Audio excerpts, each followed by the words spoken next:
Oh, khai welcome, welcome. Bien hotel tenggia. Oh, inon kalamo. In tangwal he mai. I thilthon karon thleng to a. Post office a khanin chu in zula anga. Inain hon pui lawang. Hetain ron langa min lo ta hian in lo manga. Ti chuan motor a heng am dang. Oh. Khuta kan moderator PMS ina ron hon cheu kha. Hekok moi te kor moi te khabibi ta tur po ma hun mi lo tur ni min ron phone a post office atang min ron phone tu da khan mo thil thon kha ron thleng to a puma pu in tingen don hei kan ron deliver don cheu nge antia ma sedang bari hei kalcha king kar he boxia in su kalangai zu la nga ti chon helai in lo king don ni chon motor ak andang su kal ro le ole Happy birthday kan lo me bye bye. That's right. Hey. Tengele. Biang no thil thon lampo an ron thleng ta a.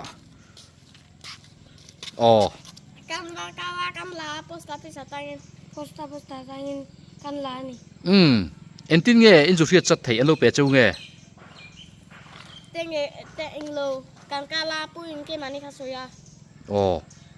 Entin nge ti dan. Happy birthday mai ti na jiat. Ta khan nge je khoi en chi dang atung jong khan keng lo tengele. Ti khan ngil khan keng la. He ta hian chiang takin ron in je ka kan address te in je ka chuan he thanga hian from Happy birthday mi MSC Grand Premier Hotel tini Amritsar atangin Punjab mo chiange ti khanin motor kan danga kan la hong ri don lo ni BB ala chiang kuang lo wa BB khan lo mu chang po a he don lo tuna chuan mo thilom je po he don lo chu wan chuan tlema har de hun kan nga ngai ni ti khanin motor kan da lu rianga nakina kan soyang khanin hun rem chang tha a huna hoda hun ta kati huna kan hong don ni in hong chak to em Bi chuan kan hong lo ba. Chuan kan hong. Madam chuan kan hong. A tha Alom lo bang. Tu nia chiang kuang lo mo ama ka nia chu ni maya ole ti khan ni motor khan han dalu la biang no hong la nung ko ti khan tengge dar ole dalu do le motor sita khanin tengge dalu ta in fel khop mai biang no ole tengge in fel khop maya chuanin in ho thari anga ti khanin tlai lama kha mukbang tu te pokan neya kha arbop te tui ngai takin in siamanga in ei don ni khuwa po tha to tu ra ngai da a thalo ta ni lati dan dang te pokan ngai tu mai niang chu chuan in ho thla anga tlai lama chu ti anga mukbang in nei don awang khanin thil dang ei le ina khanin loin sum kar thiam de ngai ni chu mul tram tu ko om chu fu chong lo wa maro chu puar lu tu ko thil lo ei vak vak te tlailam pang mukbang hisap lek lo thil lo te kha sim mak tur ni chuan BB po in kanang in enang entin nge om ti te in enanga a om tha em phone te en le charger em ti te amu theim mut thei te kha poi mo chanchin kha chen takin thretin tum don ni har sa dang enge mo nei ni chuan min thil don ni tenge min phone don ni Tuna chuan ina kan ho do na. Festa zong ka bye bye be kule. Kan kal do na ni.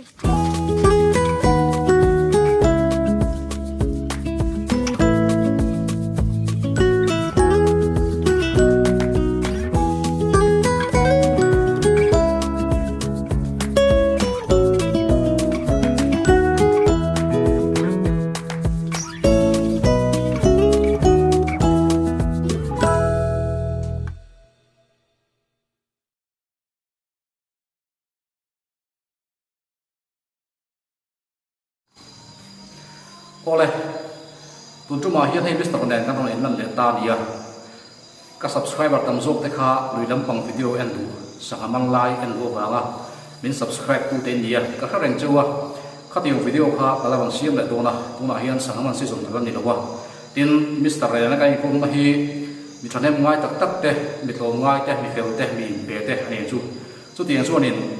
ama thil pek alon pek tak sia wangin thil pek kain la lai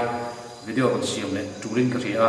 chu wang son tu ma hian Mr. nen hian kan lan le dia tin anu puite po anon lam to ton tu ma zonin anu puite ang mel nge akut ti te po kha in hu chang kan ria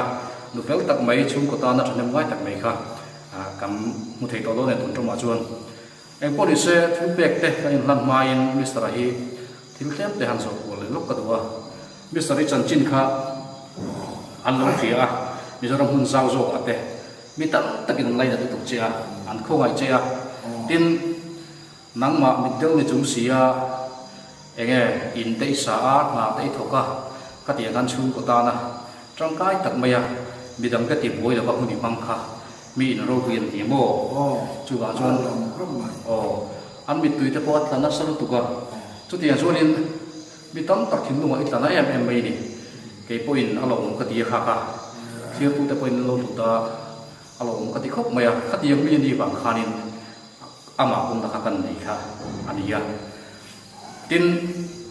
labung khua upa de ho ten an lo thir ve chia labung kho pa ho chu in Mr. ta chu awang la kan so ka phei chuanin an venga in satu te khan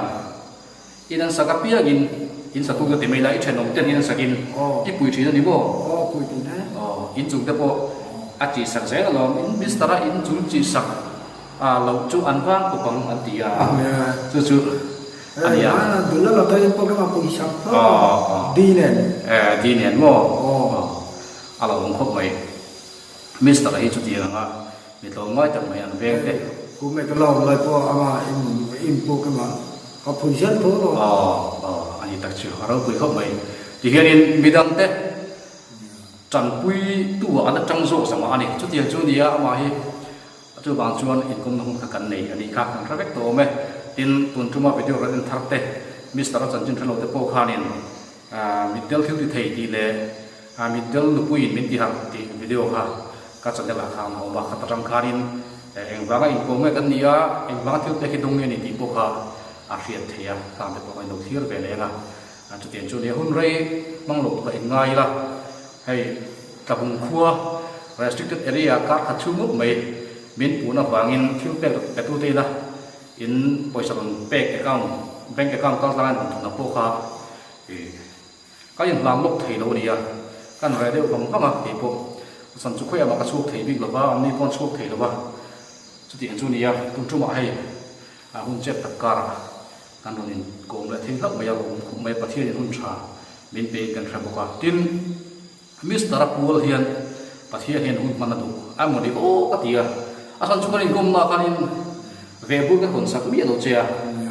tin tran pui na po ani po dil lo ni min dil sak po ati lo wa chu ti chung si chuanin bank account ko kan da lang lo wa ta hian tran pui na pe tu ta pek the ti po kha ke ma ni thu in kan bang da lang lo ni kan soi ta ka han pe bu kan phon lo wa tran pui na kan dil lo wa ama po dil lo wa ama chan chin kan bang tin mai ni ya chu te wang chuanin mi tam tak thing no lo tan na bio le chu mo tran pui du kan on tak maya yang hanin number phone number te min han ti la ti chuan kha ta rang kan bank account te kan han ta le ta ania kha ta khanin comment te an zu hai le bang ma khoi lai khang nge bank account number kha on din chu tiang khop chuanin mi te thin nu ai Mr. hi alo tana ani ro pui ka ti khop maya tu nu na po hirin ka soi thiam dan chuan ti mai na mo Christian te pathian kan pathian mi zong zong pathian hianin amangai chia chu bang zuanin itan hianin ami te mangin thil pek on pe che ani ti hi kan sui ri wa Mr. thil pek on pe tu zong zong te pathianin ale tam takin mal som che usala ti hi kan du dan ani ya den inin pek na aro pui tak sata kan sui tak khanin bank account ko ilang lo le phone number ko da lang lo wa nang ma ni no nai ko chapa chu ti azun in Mr. ta ni thil pe in ron pe a kha kha aro pui me mani Mr. thil pe ki i dong to thin na ra ge ai dong lo mo ani le tun mai tron pui na hi dong to ai ra ge đông nghe rồi trong biết đồng bộ anh ấy là cái bộ mù thầy là thì ờ thế mà không nó thế năm ngoái em bán thọc thì khi là quan thì bọc có thầy là quan ờ có thầy là quan thì hả cái mà mới là cái không bên thầy là quan sẽ quay lâu imi da del sia ko poi fu thei do nga ar poi fu thei do bang chu ban chon NLP chu thong lo me ro an ti ni mo anh ấy là cái chung với lâu an ni le pathian thu hi min ang shel to ra kan che Christian a hen om an ti to che ai ti mi la ngo tu mai chuan Buddhist sai om na san hi inu le pa te Buddhist ani ba ni to chuan ani le Buddhist sa henin biak ya te kal ve ai kal ngai lo to khăn rồi om tok mai mi tốt quá đi mày ani le Christian a om ke ma te khanin mi zo wi chen te khan an lu wi to che mo mà camping an ti te khanin inu to ai cái thềm thấp và cái tấn lúc đó mà gì cả lúc ta xuống hạ xuống đấy lu per on ti an so to chen mi ne so thin mo ani le Christian ni hi ha tha ki ri mi hạ thác rồi đấy ha tha ki ri mi ring lo mo ai Mr. Karin dan chon Karin dan kan sui saka nga hundia lai khap chu kan thret agin tu tu pa kan khathi mula ama khan in tu ti agin Christian om tu som te po nei lu ni ti ka kan thria Christian la an kai hoi turin engma som na khala dong mai lo ani ti kha a hriat thei ta Karin dan chuan dong mai ta te reng po ni sala midelan hi a hai bo thap khop in kan ringa Christian te hian in ko khana hen activities kan nga em ta in khom lo ko an dia chuan in ani ve mang lo wa Buddhist kan han ti teng te fakal hi ngai fak lo wa an mandir vel an temple ani chu Buddhist temple hi ti ka sin ka ria e khang a ti khan Christian te nga fakal la va in khom fa ti ve tuk tuk khangai lem lo wa he ngai a chon chak ma ban te an tia an pui thiam ban te te a choi a chung te chuan in lai a he mai ken ring deuh hin ron au lo wa an khua chak ma khua ma chuan chu ti chuan in an chu chu ngai tha to viu mai ni i khan eng ma thil dang vati pula han in chei vel be gina vati kha ngai lo chu ma wang ta po chu in da lo om tu pa ka dinga Buddhist lo ni ka tok me kha tan chu thil sam ani da chen ta pom tu da kan nga ya in so tu po chu lo nei lo ta te reng be bok ani boka Christian am tu hin chu ti chu ani ya ha hum pam hi pon tu ma hian hei chunglam program ani me am chu kan pathian in kim ti thei chuan ami ta chu ma adu chu tia a thati zo ang chu mala so maya chu tia chuanin mi fing ta chung aro arel thina chu wang chuan tu ma po hian Mr. chunga Christian po ilo ma sala aro arel ni mai kan thria ti chuanin thil pek ami te kal lai na ron pe ni ka nga ya ro pu ko ka tia hetiam ang program an man hi ka hu phur khop maya ke kuin asan chu tharau la ba te kan chon te lo sam lem si la ba karin noi he thi hi aril ru se in ka re bok sia apoi khap ka ti khop maya ting ngam tak chu he ti he ni he hun ni kan man pu yan ya thil tu te po khan in du khop lo vi boi theya tin ngai bu sai na ta tok ta khan nei tu po he in apoi khap khop mai ni asan chu ama poi han kum tak tak don po ni la bui khap na chen ma tin a thiat kom thin te atang a nge an ti thin dan te te an hun man dan thin te ka kha ve nu la chu ga chuanin thu sei tak le khatia nga thu pui tling pa ngai tak han kom han zo don po khanin ha sa chen kha ani ve thei thawa chu ga chuan ama personality ve chu si hianin kan kom kan in man ti ran de ber me ke mai kan sui sak de chu ni de ber me to Mr. Ege soi ve tu te ni reng reng nè ông mong mình sợ em po ni semester mo ole Mr. Thilpek on lan tu te hi mi som le mathum ania Mizoram po na tangin mi pakhat aung buka tin Mizoram hum thong thong tangin anon lan che tin Thilpek pe tu te na in Thilpek poisa non pek te tin in ming le in address te tilan in du lo ta pui baya amai ro chu ke ma zo khian in Mizoram hum thong khoi atangin nge Thilpek hi dona tu te hian nge Mr. Hello ngai ven ti hi he video kal tang hianin lo thil tu ta zong zong hian ria se ka du box sia chu wang chuanin han soi ka duwa maro chu in ming ro kha chu ka soi ta lo me nga tu lo tak ka zo po min thil du lo ta kha inom sia amai ro chu veng rang rang atangin kho rang rang atangin Mr. Iton Tran Pui ni khoi khu atangin ta in ye Mr. Iton Tran Pui na dong ti ro ka chu khetlang ta ja kan se ta hianin ka chin chi re ka chu kan chia thati dia ta nge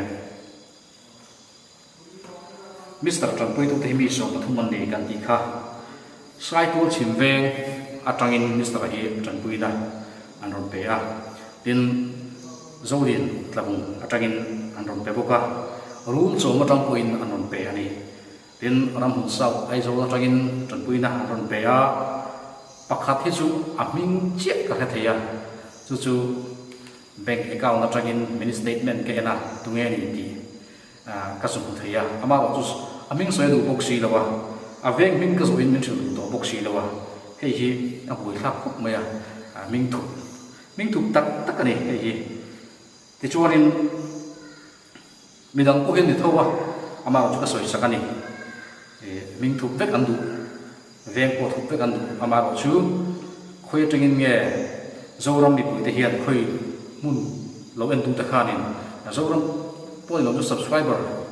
kan ni nge viewers te tang khanin khoi nu tengin nge lo tun pui ti lai kha ani zo ma ang chu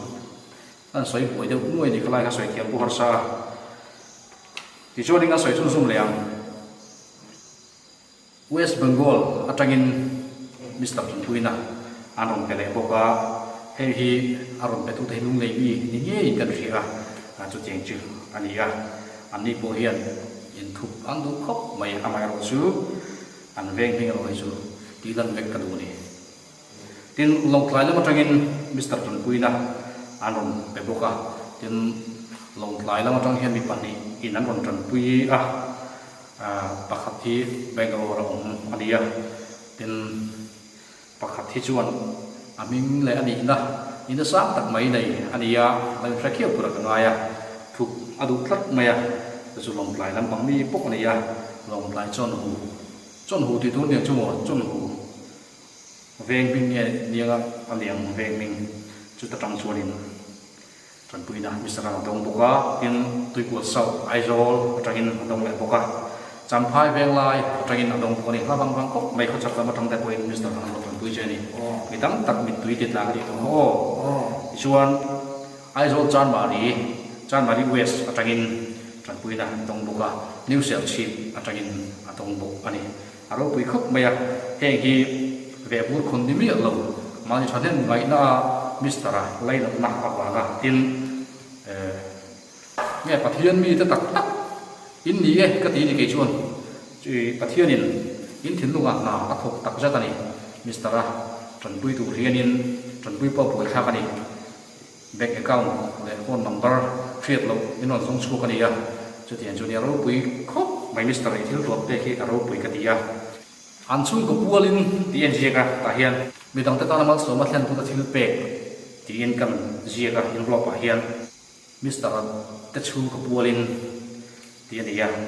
ole ti hian in Mr. ta chung kwa an nia thil pek lam na hun kan nei don to nga ki an nu po kan hu nga mel ta ina ti zo an nu hi mele so ani em zo tong a thiam tat lo mai chu wang chuan ka han kom ta lo ania an tong ka thiam big box si lo ke la in chu tian chu ni zan ina hian hei an chung kwa yan ro in lan thaya alo bom khop mai an ni chung kwa hi pathianin a mangaya ami te kal tlangin puisa aron pe a chu tu na hian nan hun kan nei do nanga kan hla nanga ti chuan kan hun hi kan ti top chun zom mai do nia ole hei ma te arem lowa tin an ni chu ko ne lo thua kan ma nei dai na zero bangin ti hirin chep tak mai kan lam ania feedback ka hla do nanga pathian in ami te kal tlanga Mr. ta chung ko ta na thil pek aron pek hi cheng si khat le zarum ania aro pui khop mai thil pek pe tu song song te pathian in le tam takin mal som chawar se khop mai ai hi ani ta Mr. in pui po hi sil lamo hei hi pathian in ami te kal tlangin in chu kwa an mai cheu wangin aron pe cheu ani chu wang chuan tangkai takin thiam rim takin om se nei in mang do ni o na ma ni lai tu tan mun la tak tak atangin aron pe cheu wa hei hi an ai oin lom thu soi chogin kana ma cheu ale alom lutuk mister mereka patrolin adang hi pek tu ye mars na to ole